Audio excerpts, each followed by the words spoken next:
Jalani hari dengan 3 wajib, wajib iman, wajib aman, wajib imun. Berolahraga, riang gembira, mencegah kita jatuh sakit. Makan bergizi tiap hari, tidur cukup itu pasti. Dan jangan lupa nih, berdoa tiada henti, wajib iman, aman, imun. Pakailah maskermu, Jagalah jarakmu, cuci tanganmu selalu. Kita raih bahagia dengan iman, aman, imun. Badan sehat, bangsa kuat. Kita raih bahagia dengan iman, aman, imun. Badan sehat, bangsa kuat.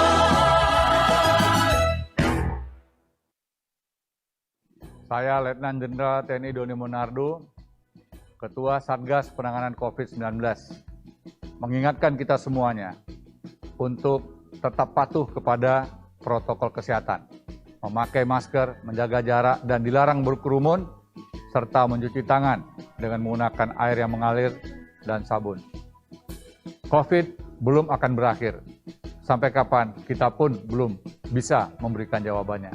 Dalam waktu dekat ini, kita juga akan menyelenggarakan serangkaian liburan, libur Natal dan libur Tahun Baru. Satuan Tugas Penanganan COVID-19 mengajak kita semua untuk liburan aman dan nyaman tanpa jalan-jalan. Liburan yang aman dan nyaman tanpa bepergian. Liburan yang aman dan nyaman di rumah saja, mengingat dalam kurun waktu 2-3 minggu yang akan datang, akan terjadi cuaca ekstrim di sejumlah daerah di wilayah tanah air. Semoga Tuhan Yang Maha Kuasa senantiasa melindungi bangsa Indonesia.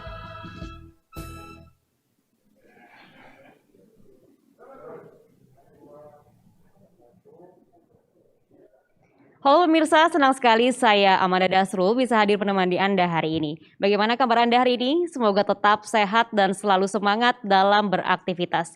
Nah, seperti yang telah kita dengar bersama tadi, pesan dari Ketua Satuan Tugas Penanganan COVID-19, Bapak Doni Monardo. Mari kita liburan aman dan nyaman, tanpa jalan-jalan, tanpa berpergian, dan tetap di rumah saja. Serta jangan lengah dan lelah untuk disiplin menerapkan protokol kesehatan kapanpun dan dimanapun. Dan jangan lupa pula untuk mengurangi kegiatan yang berpotensi menimbulkan kerumunan. Nah, tema dialog kita hari ini pemirsa adalah Stop Stigma, Tebar Cinta Saat Pandemi, yang disiarkan secara langsung dari Media Center Satuan Tugas Penanganan COVID-19 Graha BNPB Jakarta. Kondisi pandemi yang berkepanjangan dan informasi yang tentang COVID-19 yang merupakan hal baru memicu timbulnya pelekatan negatif atau stigma. Hal ini dapat merusak hubungan sosial dan mendorong kemungkinan pengucilan yang bersifat kontraproduktif terhadap upaya deteksi dan pencegahan penularan COVID-19 di Indonesia. Karena itu diperlukan keterlibatan dan partisipasi unsur-unsur penting masyarakat untuk mencegah stigma dan memutuskan rantai penularan COVID-19. Nah, bagaimana cara mengatasi stigma sosial agar rantai penularan terputus? Telah hadir di studio siang ini sejumlah narasumber. Yang pertama ada Dr. Retno Astiwerdani, MPID. Selamat siang, Dok. Gimana kabarnya hari ini? Terima kasih ya sudah hadir di studio bersama kami. Dan narasumber kami selanjutnya ada Dr. Hervita Diatri. Selamat siang, Dok. Gimana kabarnya, sehat? Terima kasih ya, Dok, sudah hadir. Dan juga ini ada narasumber kami selanjutnya sudah bergabung melalui sambungan Zoom. Ini ada Mbak Nia Askara. Mbak Nia ini merupakan survivor COVID-19. Halo Mbak Nia, bagaimana kabarnya? Sudah pulih ya? Alhamdulillah sudah pulih. Baik, terima kasih Mbak Nia sudah bergabung bersama kami.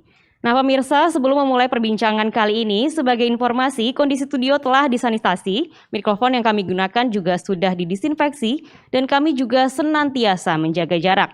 Talk show ini juga memperhatikan protokol kesehatan dan ditujukan untuk semua kalangan. Sebelum kita memulai diskusi ini, mari kita menggunakan hand sanitizer terlebih dahulu, silakan.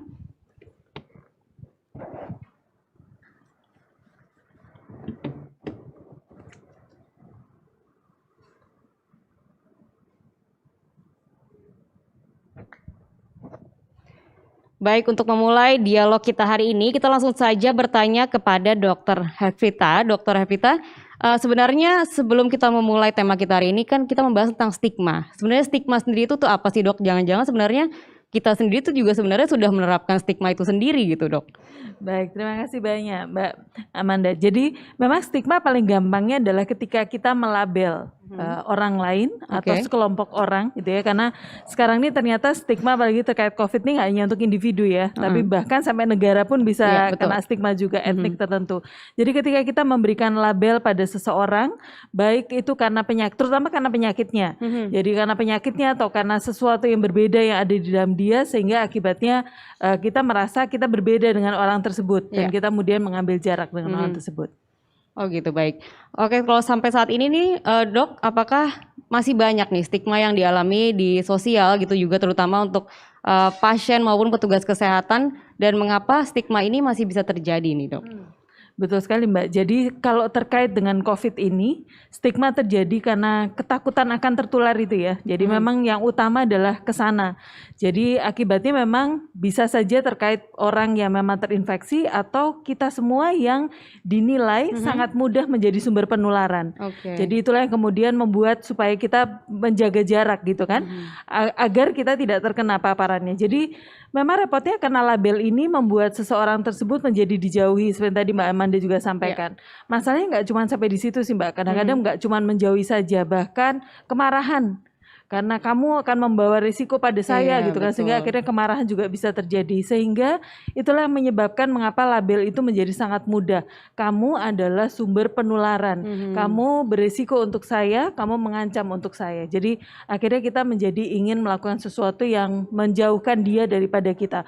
Komunikasi nggak mau, tutup pintu, bahkan kadang-kadang kekerasannya sampai fisik. Dan memang yang repot adalah membuat kita menjadi sulit untuk menceritakan apa yang sebenarnya kita alami ya. Oke, baik. Padahal kan sebenarnya harusnya di saat lagi mengalami atau lagi terpapar COVID-19 ini kan harusnya butuh support ya dari Betul sekitarnya. sekali Mbak, betul banget. Dan Baik. karena kita tahu ya tadi kalau ngikutin lagu tadi kan butuh banget tuh si imun itu gitu Iya. kan. Kalau kondisi saya nggak merasa sejahtera, deketin orang langsung ditutup pintunya. Perasaannya tidak nyaman gitu ya dok. Betul, terus bahkan bilang yang tadinya kita dekat, dibilang katanya nggak boleh ngomong sama kamu, Iya, karena kalau ngomong sama kamu nanti kena dan seterusnya. Padahal tidak demikian, sehingga kita merasa sedih, kita merasa tambah cemas, akibatnya itu tadi, Oke. daya tahan tubuhnya turun. Baik, Dokter Asti, ini kan dengan masih adanya stigma di sosial terkait khususnya orang-orang yang terkena COVID-19. Ini tuh dampaknya dalam penanganan ataupun memutus mata rantai penyebaran COVID-19 ini sendiri gimana sih dok?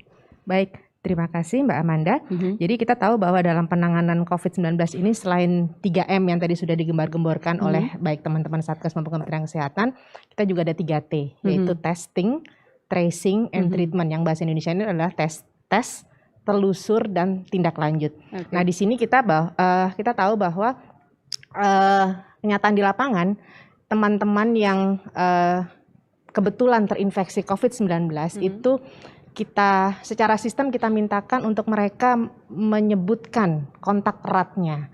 Dan kalau misalnya karena stigma ini, itu mereka jadi tertutup. Dan kita tahu bahayanya kalau misalnya informasi ini mereka tidak terbuka dan mereka tidak bisa menyebutkan atau tidak bisa berkooperatif atau bekerja sama dengan kita, akhirnya kita oke lah kalau yang kebetulan terinfeksi COVID-19 sudah jelas diisolasi, ya kan, di tempat baik di Wisma Atlet maupun di rumah isolasi yang sudah ditetapkan oleh pemerintah daerah.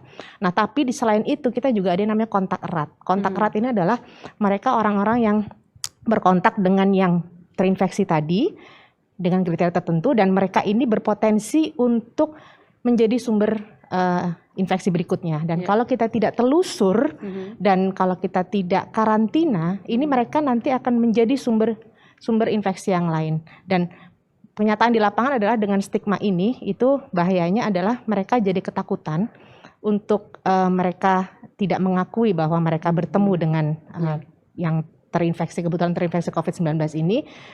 Lalu setelah itu mereka juga tidak mau dipantau, padahal sebetulnya fungsi tracer itu adalah dalam telusur itu adalah kita sebetulnya bukan ingin mengidentifikasi, bukan ingin mencari tersangka tanda kutip, tidak.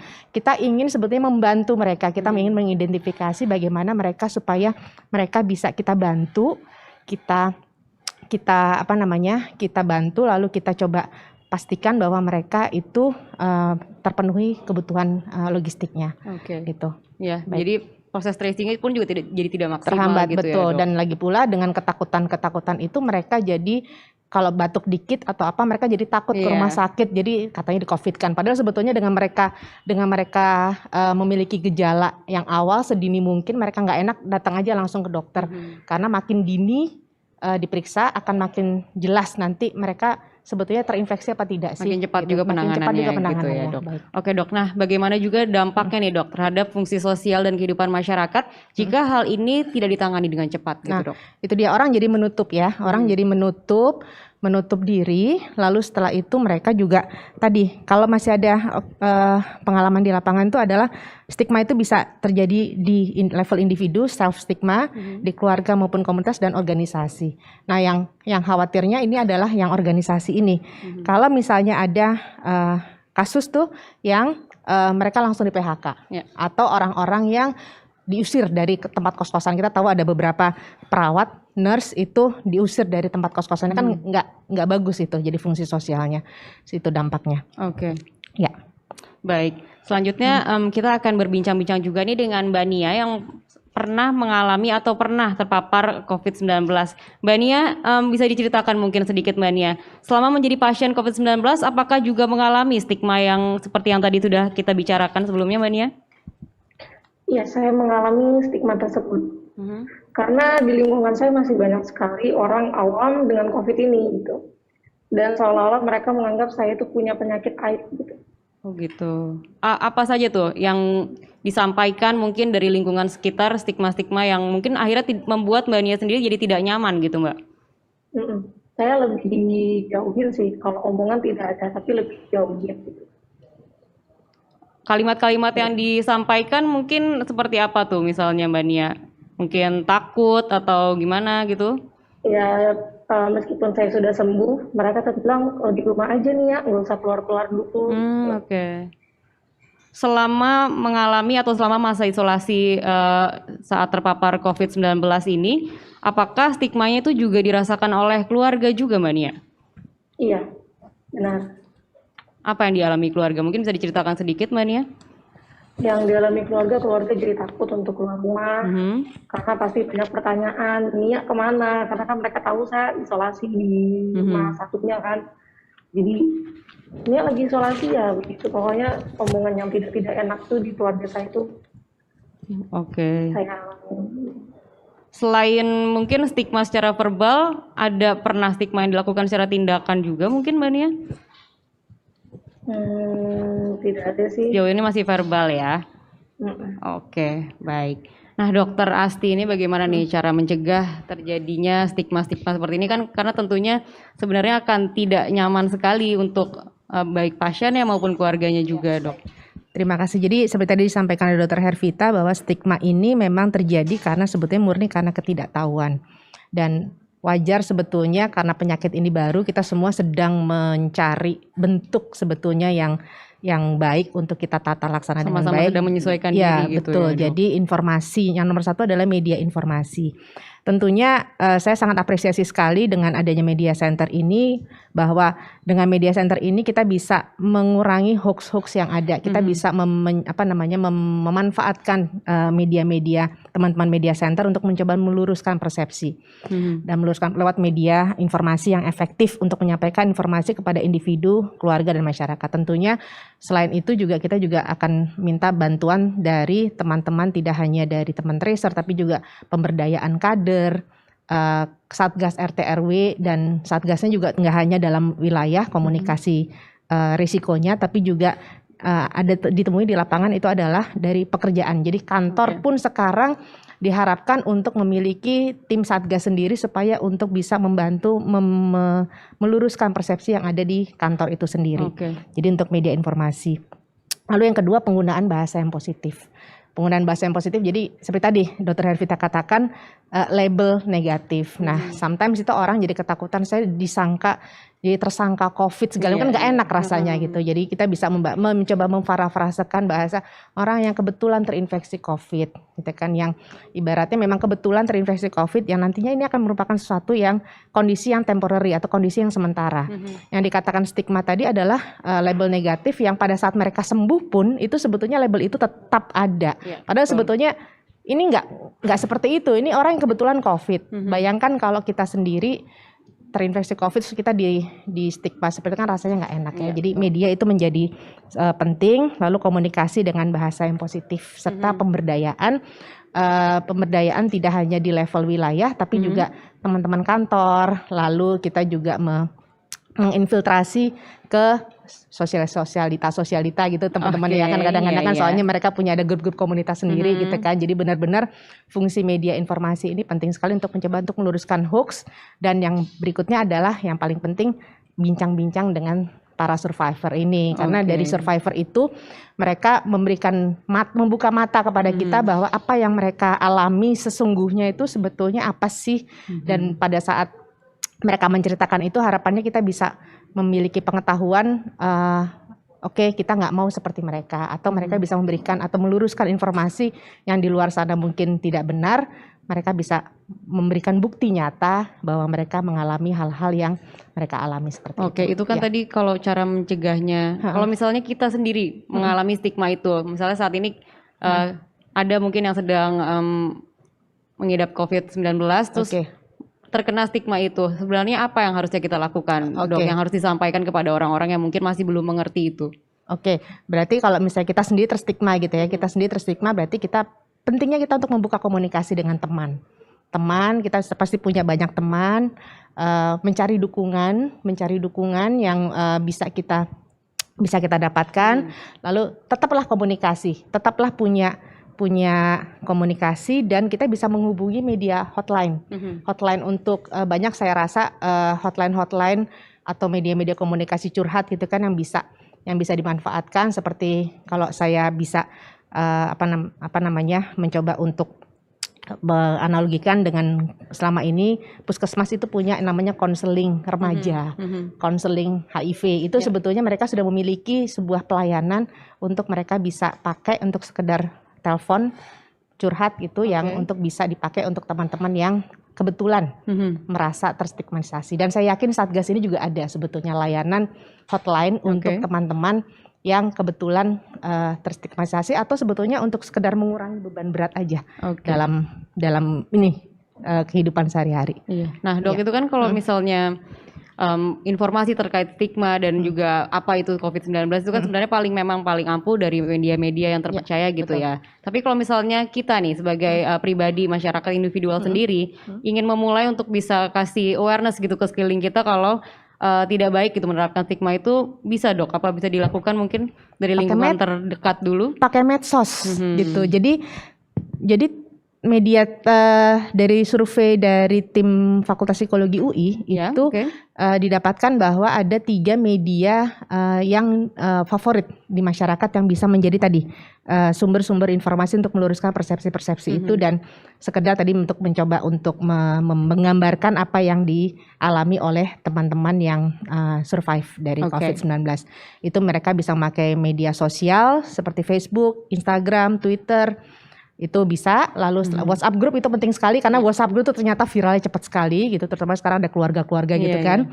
Lalu habis itu melalui media televisi, lalu setelah itu ya WhatsApp group tadi gitu. Itu bisa, dan setting sosmed kita ke publik. Jadi kita juga perlu untuk saling mengingatkan kepada orang-orang untuk terkait untuk kepatuhan untuk 3M, lalu setelah itu setting di publik, dan kalau misalnya ternyata kita ada informasi-informasi yang kita tahu itu salah, langsung kita luruskan gitu. Jadi ikut membantu untuk meluruskan hoax-hoax yang banyak nyebar gitu, karena di sini COVID kita belajar untuk peduli orang lain gitu. Untuk kita peduli orang lain, kita bantu. Jadi kalau kita tahu teman kita sedang sakit COVID, jangan kita jauhi, tapi apa yang kita peduli, apa yang disupport. Karena tentunya stigma ini bahayanya satu lagi itu adalah bisa menutup akses dukungan. Dan itu yang ya nggak bener lah gitu ya. Oke. Baik. Nah, untuk Dokter Hevita, ini kan masih banyak juga ya dok. Ini yang agak sangat disayangkan, ini banyak banget masyarakat yang justru masih nggak percaya malah dengan adanya COVID-19. Ini gimana dok? Ini kan tentunya berbahaya juga ya untuk memutus penyebaran ataupun penanganan COVID-19 ini sendiri dok. Betul. Jadi nomor 1 nggak percaya kalau COVID-nya ada. Yang nomor 2 adalah saya nggak mungkin tertular gitu ya. Jadi itu dua masalah yang paling besar gitu kan. Dan memang kembali lagi ini masalah ketersediaan informasi sih sebenarnya. Jadi juga di samping informasinya tersedia, bagaimana cara membawakan informasi tersebut gitu. Betul. Kita kadang-kadang berpikir bahwa kalau menggunakan grafik-grafik itu akan menarik gitu atau akan mudah dipahami, sehingga kita sangat membutuhkan sebenarnya teman-teman yang ahli untuk komunikasi publik untuk menyampaikan ini pada semua. Kalau kita lihat datanya BPS yang paling sering merasa COVID ini nggak ada atau kemudian COVID ini tidak akan menularkan saya gitu, itu ada di kelompok usia 17 sampai 29 tahun. Lalu kemudian satu lagi kelompok mereka yang ekonomi maupun tingkat pendidikannya lebih rendah. Nah, bagaimana cara mengakses mereka ini Mbak? Ini karena juga mereka termasuk, kalau mungkin yang 17 sampai 29 sih cukup melek ya terhadap teknologi. Tapi bagi kelompok mereka yang minoritas seperti ekonomi dan pendidikan rendah, bagaimana cara menyampaikan terkait dengan infeksi virus ini ada dengan bahasa mereka. Pendekatan yang paling bagus memang ada tokoh-tokoh yang paling dekat sama mereka, dalam hal ini tokoh agama, tokoh masyarakat seperti tadi Dr. Asti juga sudah sampaikan. Jadi materinya perlu kita sediakan sih Mbak Amanda untuk mereka bisa bawakan dengan benar, dengan andal gitu ya, karena khawatirnya mereka mengakses informasi yang mau dipakai buat edukasi tapi tidak benar gitu sumbernya. Sumber tidak terpercaya gitu. Betul, ya dok. jadi itu menjadi salah satu hal yang perlu kita perbaiki. Dan juga sebenarnya kita bisa memanfaatkan teman-teman yang para survivor ini, mereka yang sudah sembuh. Jadi ada istilah yang namanya hero campaigns atau kampanye pahlawan. Jadi mengubah teman-teman kita yang tadinya merasa aduh kok gue kena sih gitu, menjadi seseorang yang berdaya untuk bisa mengajarkan secara real kepada masyarakat dengan bahasa yang lebih mudah dipahami. Karena dia mengalaminya sendiri. Betul, gitu karena ya dok. mengalami sendiri gejalanya seperti apa, juga belajar dari waktu itu saya nggak mikir loh, tapi ternyata itu penting gitu kan. Jadi betul-betul sesuai dengan pengalaman Mbak, dan itu sebenarnya lebih powerful terutama pada kelompok dewasa. Kalau pada anak-anak remaja memang edukasi yang seperti kita punya saat ini sangat pas sebenarnya untuk mereka. Jadi mereka tidak terlalu perlu story gitu ya. Kalau orang-orang dewasa lebih butuh story Mbak, yang mendayu-dayu gitu ya. Itu lebih ngena gitu dalam hati. Tapi kalau pada anak-anak yang 17 sampai 29 tahun mereka butuh edukasi. Tapi kembali lagi tampilannya harus cocok sama feel-nya mereka gitu ya supaya dibaca. Nah, untuk dari tim medis sendiri gitu dok, upaya-upaya yang paling efektif untuk menyampaikan pesan-pesan ini tuh sejauh ini gimana dok? Sebenarnya kita sudah berusaha untuk memperkenalkan mulai dari gejala ya Mbak, cuman nggak enaknya penyakit ini kan gejalanya mirip sama sebagian besar penyakit yang sebenarnya ringan ya. Kayak common Jadi cold gitu ya dok. jadi akibatnya mereka bisa saja tidak tahu percaya. Atau kadang-kadang apalagi kalau kemudian mereka sudah berpikir bahwa kami mau mengcovidkan pasien, menjadi tambah sumir lagi tuh hal-hal tersebut. Tapi intinya buat saya seperti tadi Dr. Asi sampaikan, ini semua baru untuk kita semua. Jadi artinya kalau misalnya orang tidak paham kita beritahu, belum juga memahami ya kita ulang lagi.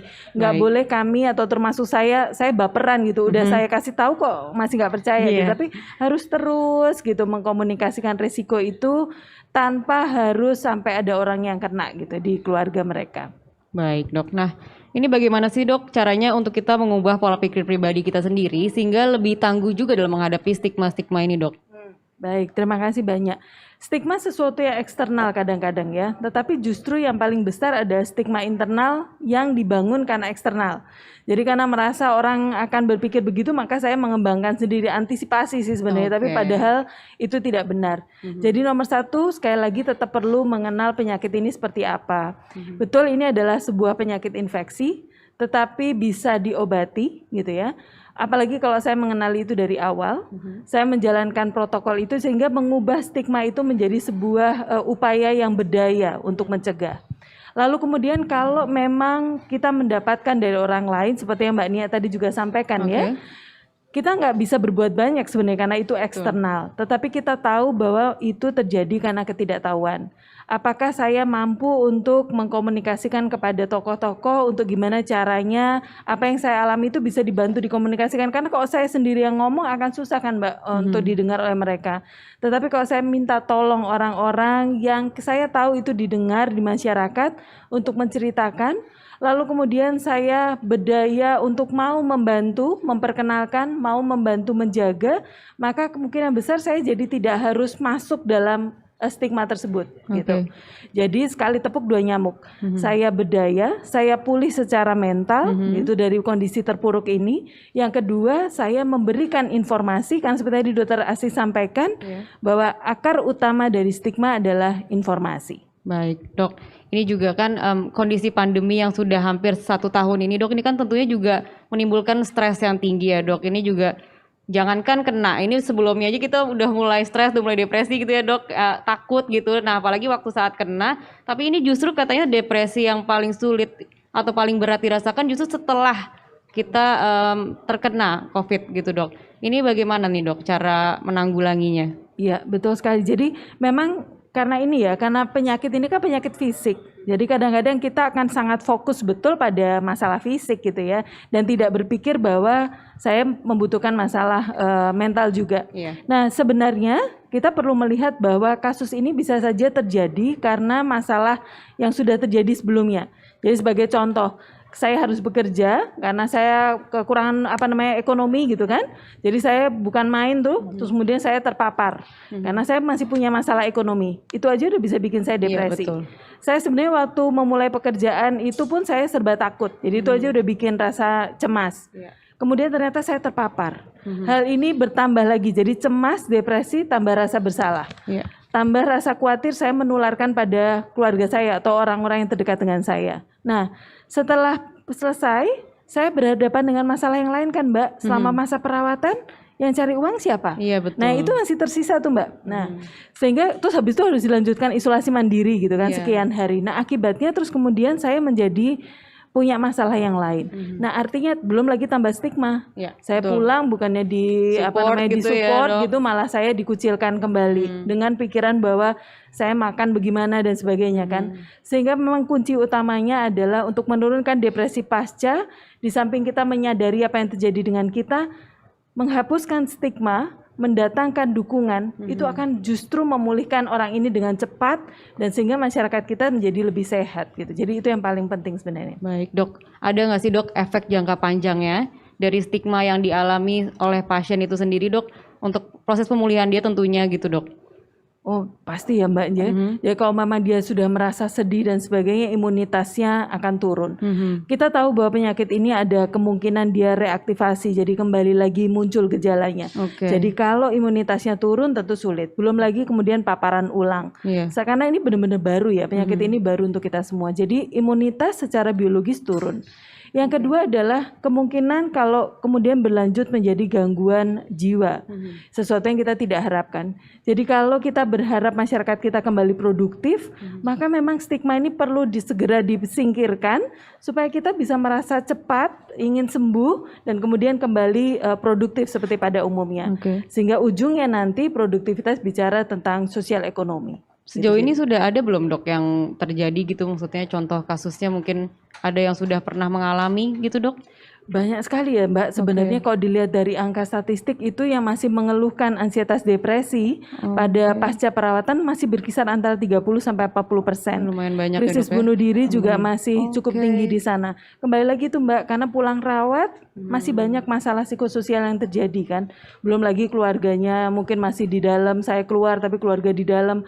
Dan seterusnya gitu. Kalau saya seorang remaja, saya keluar duluan lebih sehat, ibu saya di dalam, bagaimana saya menjalani kehidupan saya sehari-hari gitu kan. Jadi betul-betul kalau lingkungan tidak menstigma, remaja ini nggak perlu khawatir, atau ibu ini nggak perlu khawatir dan sebagainya, karena tahu ada orang yang akan selalu merawat dan membantu. Jadi lebih fokus juga pada penyembuhannya ya. Betul, Dok. Jadi ini sebenarnya terlihatnya sepele, tapi bahayanya nyata dan besar sekali ya, Sangat, Dok. Mbak. Sangat, dan nggak perlu kita lakukan itu. Oke, baik. Mbak Nia, ini saya pengen ngobrol lagi nih sama Mbak Nia. Mbak Nia kan penyintas gitu COVID-19. Nah, mau nggak mau stigma itu sudah melekat pada diri Mbak Nia. Apa sih yang Mbak Nia lakukan untuk menanggulangi ataupun mengubah stigma yang sudah melekat di lingkungan sekitar Mbak Nia selama Mbak Nia mengalami pengalaman ini? Mungkin bisa di-sharing sedikit nih Mbak Nia. Kalau saya untuk mengubah stigma orang lain ke saya tuh kayaknya belum bisa, Mbak. Cuman yang saya lakukan, saya mengurangi pertemuan, mengurangi keluar dulu, karena ya itu yang saya takutkan, orang bisa beranggapan lain meskipun saya sudah sembuh. Itu benar seperti kata dokter tadi. Meskipun sudah sembuh, mental saya tetap terganggu sampai sekarang pun masih.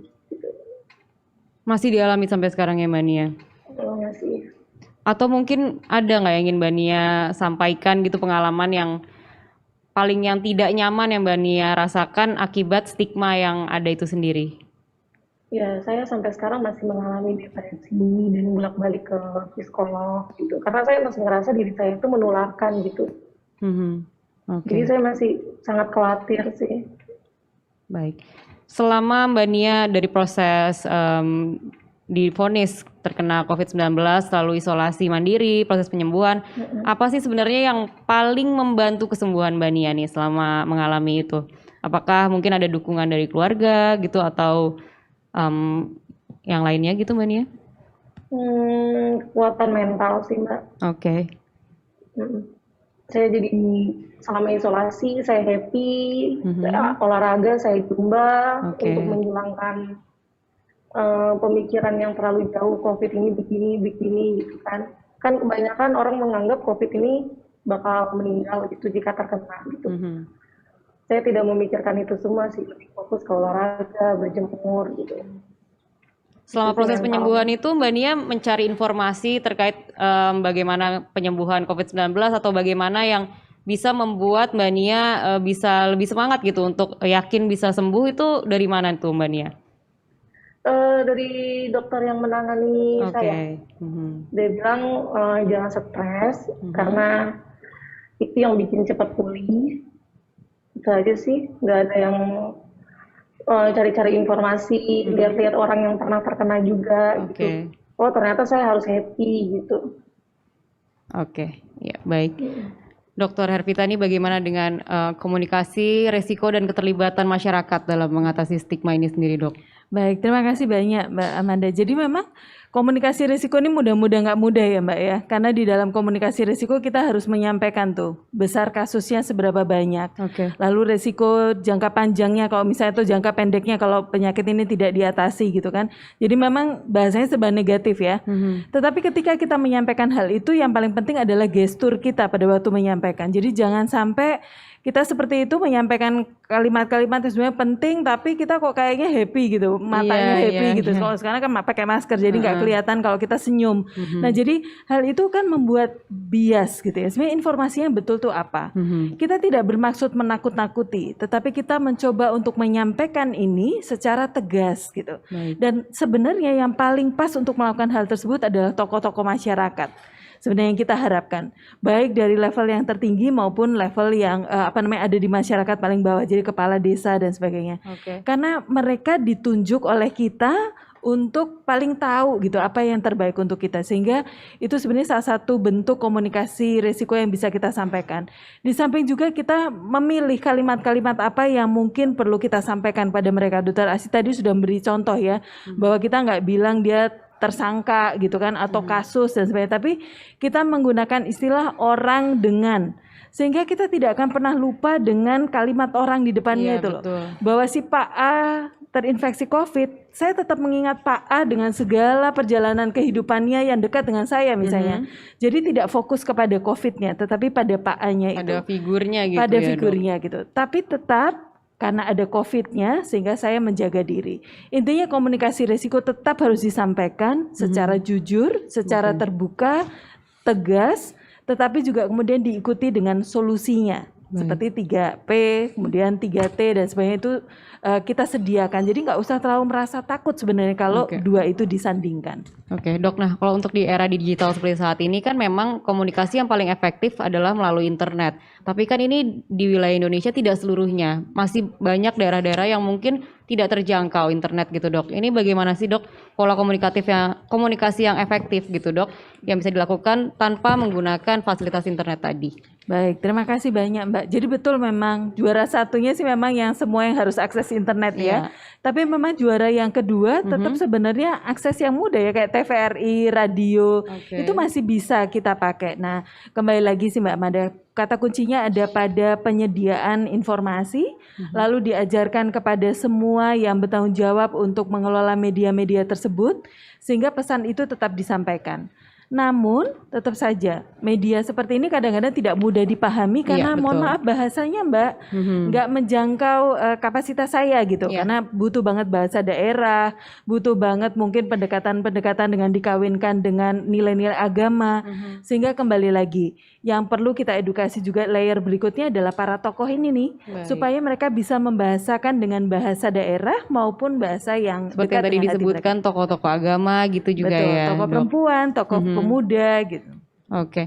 Nah, Dokter Asti nih saat kita melakukan tracing ataupun pelacakan, pasti petugas kan tidak hanya sekedar melakukan penelusuran kontak erat juga ya, Dok. Tapi ini skill atau keterampilan apa saja nih, Dok, yang perlu diberikan kepada petugas tracing di lapangan?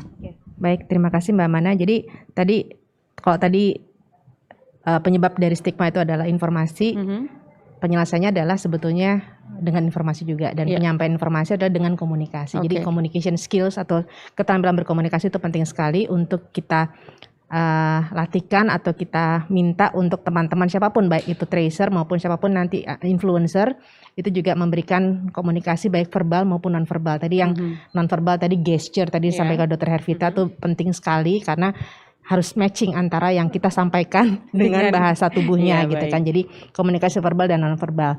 Dan tentunya pada saat kita memberikan informasi itu juga kadang-kadang yang menjadi penyebab dari stigma itu adalah kecemasan dan kecemasan itu mereka takut untuk orang lain tahu. Nah, disinilah peran kita sebetulnya sebagai tracer atau siapapun petugas kesehatan pun juga pada saat kita kan merawat segala macam Iya. itu kita nomor satu kita harus menyampaikan membina raport dengan baik, perkenalkan diri bahwa saya Dr. Asti sebagai tenaga kesehatan yang akan merawat ibu atau mendampingi ibu, nama saya Asti, saya akan mendampingi ibu selama ibu menjalani isolasi mandiri. Saya jadi memperkenalkan diri fungsinya apa, tupoksinya apa, dan menggunakan bahasa positif. Fungsinya adalah mendampingin, mendukung yang ibu bapak ibu bisa memberikan terbuka terhadap saya akan rahasiakan informasi ibu tidak untuk digunakan untuk kalangan selain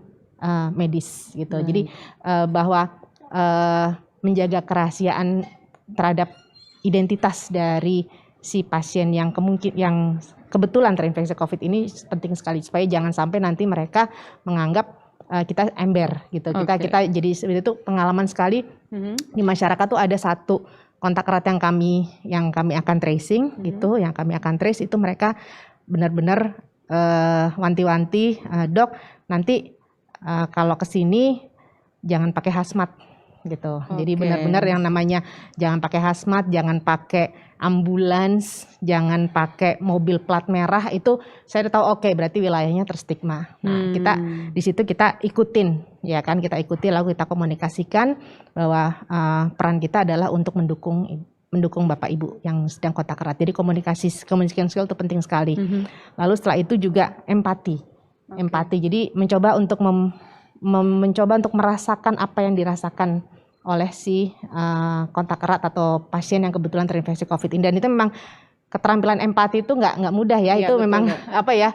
sesuatu yang memang menjadi kita latih dan mencoba harus merasakan dulu sih baru kita bisa memahami. Harus ditumbuhkan dari diri sendiri dulu ya, Dok. Betul, Ya? gitu. Dan tadi untuk membina raport juga, lalu setelah itu menggali menggali pengetahuan persepsi. Jadi selama ini menurut Bapak, bagaimana pendapat Bapak Ibu tentang kondisinya. Jadi kita coba gali bagaimana persepsi mereka tentang kondisi saat ini. Apa sih yang membuat mereka berat, apa yang menghilangkan tadi, yang bikin happy tadi apa sih, kayak tadi teman Mbak Nia tadi, apa sih yang bikin happy. Nah, yang bikin happy itulah yang kita coba provide. Dan tentunya juga perlu dukungan tidak hanya tadi tentang communication skills, tapi juga dukungan terhadap bagaimana kita mencoba mengajak teman-teman kader dan wilayah itu untuk mendukung. Jadi kita di wilayah itu sudah ada yang namanya banyak kampung tangguh, ada desa siaga, segala macam itu untuk mendukung. Jangan sampai nanti tracer ini nanti juga tidak diterima di wilayah. Oke. Gitu. Ya, Nah, baik. Dok, ini kan selama melakukan proses tracing di lapangan tentu kan udah banyak nih suka dukanya, Dok.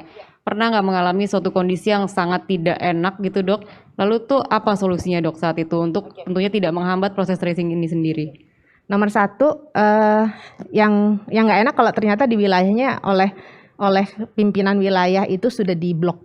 Jadi kita nggak bisa ada masuk. ya, Dok, yang seperti itu? Ada Oke. gitu. Jadi walaupun kita sebetulnya bisa juga mengakses yang perlu kita monitor tadi, yang kontak erat tadi kita monitor by phone, tapi tetap aja kita harus memverifikasi alamat. Itu Iya, juga penting betul. sekali kan, memverifikasi alamat dan sebagainya. Itu akhirnya yang kami lakukan untuk membuka persepsi dari pimpinan wilayah itu adalah kita minta bantuan puskesmas. Jadi tim puskesmas untuk berkomunikasi dari hati ke hati kepada Bapak RT dan RW yang menjadi penanggung jawab Satgas di wilayah tersebut. Baik. Jadi di situnya dibuka, baru habis itu semuanya kebuka. Jadi Oke. kuncinya itu adalah sebetulnya dari pimpinan wilayah RT RW-nya itu Satgas itu sendiri. Jadi merangkul yang pimpinannya dulu untuk bisa masuk ke menuju bawah. yang Iya, bawah, karena yang gitu di ya, Dok. bawah itu menjadi self stigma karena ya kata di eksternal tadi. Jadi Iya, terus betul. kita katakan internalnya terjadi karena eksternal. Jadi eksternalnya dulu yang kita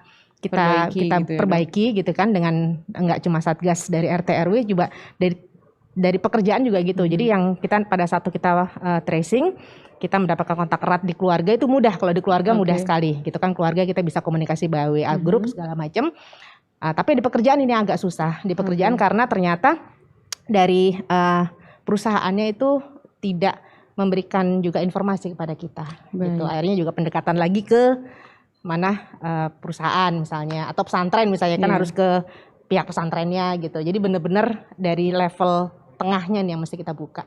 Gitu. Baik, berarti kita bisa lihat kalau situasi pandemi ini sangat challenging, bukan hanya penyembuhan penyakit sendiri tapi juga melawan stigma ini ya, Dok ya. Iya, dan itu emang kerja keras bersama sih sebetulnya, nggak cuma level individu tapi juga keluarga, komunitas dan masyarakat. Oke, baik.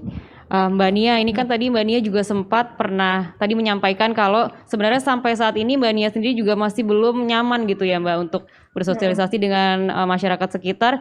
Mungkin Mbak Nia pengen bertanya langsung kepada Dr. Hervina ataupun Dr. Asti gitu, Dok. Mbak Nia, silakan. Iya, selamat siang untuk Dr. Asti dan Dr. Hervina. Saya ingin bertanya ke Dr. Asti. Sebelumnya saya kan pernah terpapar, Dok. Apakah saya bisa tertular kembali, Dok? Ya, baik. Terima kasih. Jadi kalau dari hasil riset memang yang sudah pernah terpapar itu ada kemungkinan untuk reinfeksi lagi. Jadi memang ada kemungkinannya ke arah sana. Tapi intinya tadi adalah yang penting Mbak Nia sendiri harus bisa meningkatkan imun, yaitu dengan tetap Mbak Nia harus makan, aktivitas fisik. Ini protokol kesehatan juga tetap kita akan jalankan, ya. Dan kemungkinan reinfeksi itu tetap ada. Jadi kita benar-benar harus menjaga tubuh kita untuk tetap bugar, gitu. Terima kasih. Baik, Dok. Dan untuk Dr. Hervina, saya ingin bertanya, kan saya sebelumnya tidak ada penyakit apapun, Dok. Nah, setelah saya terkena COVID, saya ada kontrol ke dokter paru, dokter jantung, dokter gastro, THT, dan alhamdulillah semua aman. Nah, sampai saat ini saya masih mengalami sesak napas, Dok. Nah, itu kira-kira karena depresinya, karena stresnya, atau memang karena apa? Terima kasih. Baik, terima kasih banyak Mbak Nia. Nomor satu saya memberikan penghargaan ya, karena Mbak Nia sangat memahami apa yang terjadi di dalam tubuhnya. Kemudian yang kedua adalah karena mengakses kepada dokter tersebut sehingga Mbak Nia bisa mendapatkan data secara nyata bahwa sebenarnya Mbak Nia tidak memiliki satu penyakit yang mungkin menjadi sebab dari sesak tersebut. Jadi kalau yang sudah seperti itu biasanya memang betul Mbak Nia, kita perlu melihat apakah itu terjadi karena emosi kita. Jadi memang dalam kondisi sedih, dalam kondisi cemas, apalagi tadi Mbak Nia masih menceritakan bahwa perbedaan perlakuan dari keluarga itu masih Mbak Nia alami sampai sekarang. Sehingga bisa saja tanpa kita sadari kita bernafas lebih cepat dibandingkan kondisi kita yang biasanya. Nah, kalau kita sudah memahami seperti ini Mbak Nia, kekuatan Mbak Nia adalah Mbak Nia berdiri di atas kondisi ini. Itu yang paling penting. Kalau kita masih di bawahnya menjadi bingung ya Mbak ya, kenapa kok begini gitu, karena bingung sendiri. Tapi Mbak Nia tidak demikian. Mbak Nia sudah memeriksakan diri dan sudah mengetahui ini sebabnya apa. Oleh karenanya mari kita berikan komando yang sama Mbak. Jadi ketika kita ada di atas, maka kita bisa memberikan komando pada tubuh kita. Bahwa saya ingin merasa lebih rileks. Kita menyadari apa yang terjadi seperti tadi, oke, saya pernah sakit COVID tapi tubuh saya selama ini sehat. Lalu kemudian kita mencoba menyadari nafas kita Mbak. Jadi udara yang masuk, kemudian udara keluar yang selama ini mungkin terjadi secara otomatis, kali ini kita sadari keberadaannya. Atau ada teknik lain kita mencoba untuk menepuk-nepuk bahu kita gitu. Jadi betul-betul supaya kita lebih calm gitu ya. Sangat tergantung dari kebiasaan Mbak Nia tentunya. Apa sih yang selama ini bisa membuat saya lebih tenang? Maka kerjakan itu. Ada beberapa kita yang lebih mendekatkan diri pada Tuhan, kerjakan itu gitu. Jadi persis seperti yang Dr. Asti sampaikan, berfokus pada kekuatan Mbak Nia selama ini gitu. Maka kita akan terus berada di atas kondisi ini. Tetap semakin baik ya Mbak Nia. Baik Dok, terima kasih. Ada yang mau ditanyakan lagi Mbak Nia mungkin? Sudah cukup. Oke. Baik, nah Mbak Nia, ada nggak sih yang Mbak Nia ingin sampaikan kepada masyarakat? Apalagi kan Mbak Nia pernah mengalami terkena stigma itu sangat tidak nyaman gitu ya Mbak Nia. Ada yang ingin disampaikan agar stigma seperti ini tidak lagi terjadi ataupun terulang kepada pasien-pasien ataupun penyintas COVID-19 lainnya? Yang saya inginkan mereka tahu, mereka paham bahwa COVID ini sangat merusak mental ya Mbak. Jangan jauhi penyintas dan jangan jauhin pasien COVID karena mereka sebenarnya butuh support. Oke. Dan yang lebih baik lagi jika sosialisasi acara ini seperti ini lebih sering lagi, jadi orang-orang yang awam itu jadi tahu gitu. Oke. Jadi jangan dijauhi dan terus support gitu ya Dok. Nah Dokter Hervina, ini saya juga ingin bertanya nih, singkat saja gitu ya Dok. Apa saja sih tips atau self healing yang bisa dilakukan untuk menghadapi stigma ataupun pengaruh yang berasal dari luar supaya kita tuh tidak tergerus dengan itu gitu Dok? Baik, jadi penguatannya pada kita ya Mbak ya. Karena betul sebenarnya disampaikan dan diulang juga oleh Dr. Asti, banyak hal eksternal tidak bisa kita ubah. Jadi yang bisa kita ubah adalah diri kita sendiri. Nomor satu, mari kita mengingat siapa kita sebelum kita mengalami kondisi COVID. Sebenarnya orangnya tetap sama, mau yang sebelum maupun yang sekarang terinfeksi COVID ini sebenarnya orang yang sama. Artinya kekuatan saya, hobi saya, kemampuan saya, pengalaman saya tuh tetap terfreeze gitu, tetap ada di dalam diri saya, nggak tergerus oleh virus ini. Jadi nomor satu itu. Ketika saya sudah menyadari diri saya, maka seperti Mbak Nia contohkan tadi gitu, apa yang terjadi dengan saya konsultasikan. Sehingga saya bisa mengenal betul ini sebenarnya apa. Bila ini memang satu situasi mental, maka mari kita mulai mencoba melihat apa yang kita pikirkan, apa yang kita rasa, dan kemudian apa yang kita lakukan gitu. Semua pendekatan yang sifatnya untuk relaksasi sangat baik sekali untuk diupayakan gitu ya, tapi tetap memeriksakan kesehatan fisiknya. Lalu kemudian yang paling penting dari semua kampanye yang tadi disampaikan adalah mengubah teman-teman menjadi penolong. Kalau tadi kan kesannya sebagai orang yang ditolong ya Mbak ya, tapi sekarang jadi penolong. Syukur kalau kita bisa menolong orang-orang yang terdekat dengan kita supaya mereka tidak melakukan stigma. Tapi andai kata tidak pun, jangkaulah yang bisa kita jangkau. Nomor satu, diri kita dulu. Nomor dua, teman-teman yang kita tahu, orang-orang yang kita sayangi tapi mensupport kita, untuk supaya mereka tidak sampai terkena seperti kita gitu. Jadi saya naik tuh pangkatnya, dari saya Vita yang orang biasa saja menjadi seseorang yang bisa menolong orang lain, orang-orang terdekat saya, sehingga saya akan merasa saya lebih sejahtera. Baik, terima kasih dok. Nah untuk Dokter Asti nih, ada nggak dok pesan singkat saja gitu yang ingin disampaikan agar masyarakat ini bisa ikut serta bekerja sama dalam memutus mata rantai penyebaran virus COVID-19 khususnya pada saat pelacakan ataupun tracing? Baik, terima kasih Mbak Amanda. Nomor satu tadi be a hero, ya, jadi pahlawan. Dengan kita mendukung program pemerintah, dengan kita melakukan 3M, lalu habis itu kita tidak menganggap orang yang terinfeksi COVID ini adalah sebuah aib, itu sudah menjadi bagian kita menjadi pahlawan bangsa. Dan dengan pahlawan bangsa ini gampang saja sebetulnya menjadi pahlawan bangsa, cukup patuh dan konsisten untuk 3M, budaya menolong gitu. Jadi kita mengembangkan budaya nolong. Karena kalau kita diajari di agama kita, kalau kita menolong itu nanti akan ada kembali lagi ke kita kok budaya menolong. Dan juga keterbukaan, jadi keterbukaan untuk informasi yang tentunya nanti akan sangat membantu untuk orang lain membuka jendela mata terhadap apa yang terjadi di sekitar kita. Gitu. Oke, terima kasih Dokter Asti, Dokter Hervita juga, dan juga kepada Mbak Nia juga terima kasih. Semoga apa yang kita diskusikan hari ini bisa membuka pandangan masyarakat terkait stigma itu sendiri ya dok. Terima kasih. Nah pemirsa, tiba saatnya kita di penghujung acara. Semoga bincang-bincang hari ini bermanfaat untuk kita semua. Dan jangan lupa pemirsa untuk selalu memakai masker, menjaga jarak dan menghindari kerumunan, mencuci tangan pakai sabun dengan air yang mengalir. Dan ingat pesan Ketua Satgas COVID-19 Bapak Doni Monardo bahwa apa yang kita lakukan agar disiplin dan patuh memakai masker, menjaga jarak dan menghindari kerumunan, serta mencuci tangan belum sebanding dengan beratnya perjuangan dokter dan tenaga kesehatan yang merawat pasien di rumah sakit. Mereka yang mengabaikan protokol kesehatan sehingga menimbulkan korban jiwa bukan hanya dimintai pertanggungjawaban di dunia, tetapi juga di akhirat. Saya akhiri talk show kita siang ini. Saya Amanda Dasrul beserta tim yang bertugas mengucapkan terima kasih dan juga para narasumber yang sudah hadir saat ini. Terima kasih. Selamat siang dan juga sampai jumpa.